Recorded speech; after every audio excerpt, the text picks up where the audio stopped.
নমস্কার, আমি প্রিয়া আর আপনারা দেখছেন প্রিয়া সিম্পল রেসিপিস।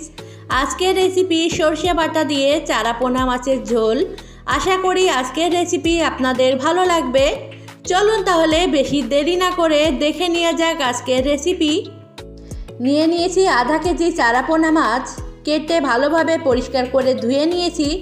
এবার মাছটা ম্যারিনেট করে নেব। তার জন্য দিয়ে দেব হাফ চামচ লবণ, দিয়ে দেব হাফ চামচ হলুদ গুঁড়ো।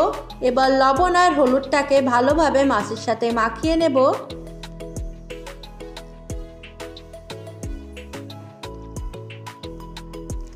লবণ আর হলুদ ভালোভাবে মাছের সাথে মাখানো হয়ে গেছে। এবার সাইডে রেখে মশলা বানিয়ে নেব। মশলার জন্য নিয়ে নিচ্ছি হাফ চামচ গোটা জিরে, দিয়ে দেব হাফ চামচ হলুদ সর্ষে, দিয়ে দেব হাফ চামচ কালো সর্ষে, দিয়ে দেব 10-12টা কাঁচা লঙ্কা।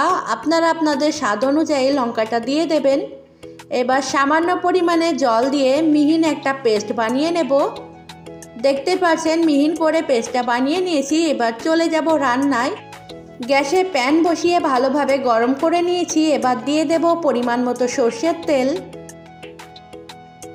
তেলটা ভালোভাবে গরম হয়ে যাওয়া অবধি অপেক্ষা করব। তেল ভালোভাবে গরম হয়ে গেছে। এবার একটা একটা করে মাছগুলো ছেড়ে দেব।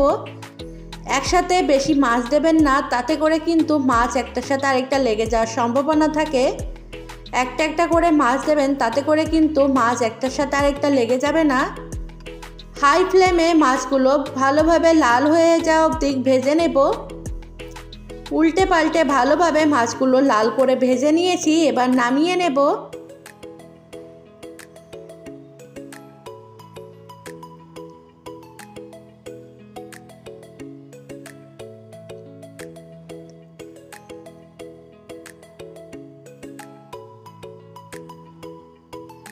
একইভাবে বাকি মাছগুলোও আমি ভেজে নিয়েছি। এবার ওই তেলেই দিয়ে দেব ফোড়নে সামান্য পরিমাণে কালো জিরে।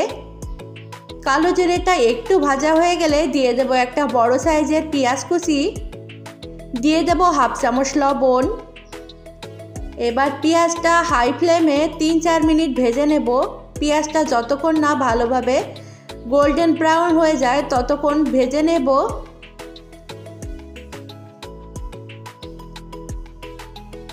পেঁয়াজ ভালোভাবে ভাজা হয়ে গেছে। দেখতেই পাচ্ছেন পেঁয়াজগুলো খুব ভালো করে লাল হয়ে যাওয়া অবধি ভেজে নিয়েছি।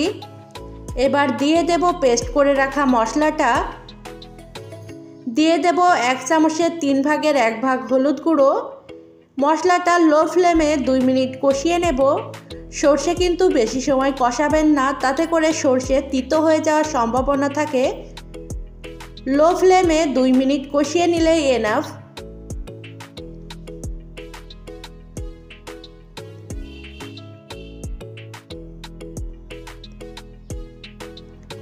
মশলা ভালোভাবে কষিয়ে নিয়েছি। এবার দিয়ে দেব 1 কাপ জল।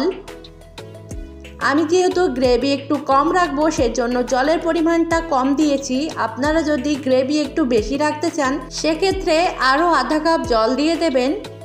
সব কিছু ভালোভাবে মিশিয়ে হাই ফ্লেমে 2 মিনিট গ্রেভি ফুটে ওঠা অবধি অপেক্ষা করব। গ্রেভি ভালোভাবে ফুটে গেছে। এবার দিয়ে দেব ভেজে রাখা মাছগুলো।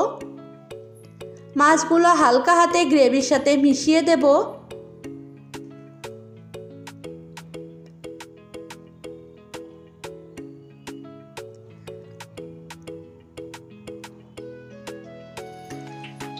মাছগুলো ভালোভাবে গ্রেভির সাথে মেশানো হয়ে গেছে। এবার লো ফ্লেমে ঢাকা দিয়ে রেখে দেব 5 মিনিটের জন্য। 5 মিনিট হয়ে গেছে। এবার ঢাকা খুলে ভালোভাবে মিশিয়ে গ্যাসের ফ্লেম অফ করে দিলেই তৈরি হয়ে যাবে সরষে বাটা দিয়ে চারাপোনা মাছের ঝোল। আশা করি আজকের রেসিপি আপনাদের ভালো লেগেছে। আজকের রেসিপি ভালো লেগে থাকলে লাইক, কমেন্ট, শেয়ার এবং সাবস্ক্রাইব করতে ভুলবেন না। আজ এই পর্যন্তই। দেখা হবে আবার কোনো নতুন রেসিপির সাথে। ততদিন ভালো থাকবেন, সুস্থ থাকবেন।